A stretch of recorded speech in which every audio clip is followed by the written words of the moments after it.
அண்ணே, இது என்னோட ஃப்ரெண்ட் அருண். இவன் கூட தான் நான் தினமும் காலேஜ்ல இருந்து பஸ் ஸ்டாண்டுக்கு வருவேன். இன்னைக்கு என் ஃப்ரெண்ட் என்னோட லஞ்ச் எடுத்து சாப்பிட்டுட்டாங்க.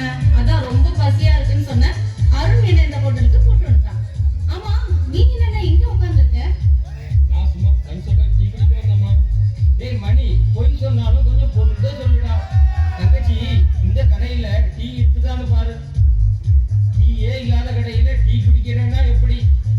தங்கச்சி, நாங்க இந்த கடைக்கு அடிக்கடி வருவோம். இங்க எல்லாம் ஸ்பெஷல் ஐட்டம் தான். உங்க அண்ணனுக்கு தங்கமான மனசு. நாங்க பில் கொடுக்க போனா விட மாட்டான். எல்லாம் அவனே கொடுத்துருவான். இப்படி ஃப்ரெண்டு 100ல ஒருத்தனுக்கு தான் கிடைக்கும். ஆனா எங்களுக்கு கிடைச்சிருக்கு. ஆமாடா, எல்லாத்தையும் தங்கச்சிட்ட போட்டு கொடுங்க. அவன் எங்க வீட்டுலவே போட்டு கொடுக்கட்டும். ஆமாண்ணா, உனக்கு இதுக்கெல்லாம் எப்படி பணம் கிடைக்குது? வா வீட்டுக்கு வா, அங்க வச்சு பேசிக்கிறேன். கௌசல்யா, நீ என்ன போட்டு கொடுத்தா? நீ உன் பாய் ஃப்ரெண்டோட சுத்துறத நான் போட்டு கொடுத்துருவேன். தங்கச்சி, உனக்கு பாய் ஃப்ரெண்ட் இருக்கிற மாதிரி மணிக்கு கேர்ள் ஃப்ரெண்ட் எதுவுமே கிடையாது. என்னடா? டேய், அவன் இப்ப உன்கிட்ட கேட்டாளடா? இல்ல மாப்பிள்ள, எனக்கு சப்போர்ட் பண்ணணும்ல, அதான். நல்லா சப்போர்ட் பண்ணீங்கடா. இனிமே இந்த ஹோட்டலுக்கு வர்றது இதோட முடிஞ்சு போச்சு. மாப்பிள்ள, இந்த ஹோட்டல்ல சாப்பிட்டு நாக்கு செத்து போச்சுடா. அதான் வேற ஒரு ஹோட்டல் செலக்ட் பண்ணலாம்னு உங்ககிட்ட சொல்லணும்னு நினைச்சேன். நீயே சொல்லிட்ட. ரொம்ப தேங்க்ஸ் மாப்பிள்ள. இப்ப அடையாறுல ஒரு புது ஹோட்டல் திறந்திருக்காங்க. அங்க போவோம் மாப்பிள்ள. போவோம் மாப்ள.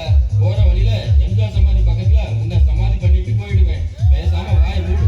தங்கச்சி, நீ சாப்பிடுமா? அருண், நீங்களும் சாப்பிடுங்க. இல்ல, எனக்கு வேண்டாம். கௌசல்யா தான் பசிக்குதுன்னு சொன்னா, அதான் கூப்பிட்டு வந்தேன். மாப்பிள்ள, மனிஷாவை இன்னும் காணோம். எனக்கு பசிக்குது மாப்பிள்ள, நானும் சாப்பிட்டா. டேய், கொஞ்சம் சும்மா இருடா. மனிஷாவா? அண்ணே, யாருண்ணா அந்த மனிஷா? அது உனக்கு அருண் எப்படி ஃப்ரெண்டோ அத மாதிரி எங்களுக்கு மனிஷாவும் ஃப்ரெண்டு. தங்கச்சி, அவ எப்பவாவது எங்க கூட சாப்பிட வருவா. ஓ, எப்பவாவது. நம்பிட்டேன். அண்ணே, ஒழுங்கா நடந்துக்க. இல்ல நான் வீட்ல வத்தி வச்சிருவேன், பாத்துக்க. மணி, இன்னைக்கு ஒரு நாளாவது எனக்கு ஆர்டர் பண்ற சந்தர்ப்பத்தை கொடுடா. சரி, ஆர்டர் கொடுத்துக்கடா. சாப்பிட்டு முடிஞ்சதும் அப்படியே பில்லையும் கொடுத்துரு. சரி, நான் கொடுக்குறேன். என்னது, பில் நான் கொடுக்கணுமா? மாப்பிள்ள, நான் வாசல்ல காத்துட்டு நிக்கிறேன். வரும்போது கூட்டிட்டு போ. மகேஷ், நீயும் வாடா. ஏய், என்கிட்ட காசு இருக்கு, நான் சாப்பிடுவேன். சரி, நான் வாசல்ல காத்து வாங்கிட்டு இருக்கேன். சீக்கிரமா வந்து சேருங்க. நண்பனை நம்பி வந்தா நட்டாத்துல விட மாட்டான்னு நினைச்சேன். இன்னைக்கு வெறுங்கையும் நக்க வச்சுட்டாங்களே. சாரி ஃப்ரெண்ட்ஸ், சாரி வர்றதுக்கு கொஞ்சம் லேட் ஆயிடுச்சு.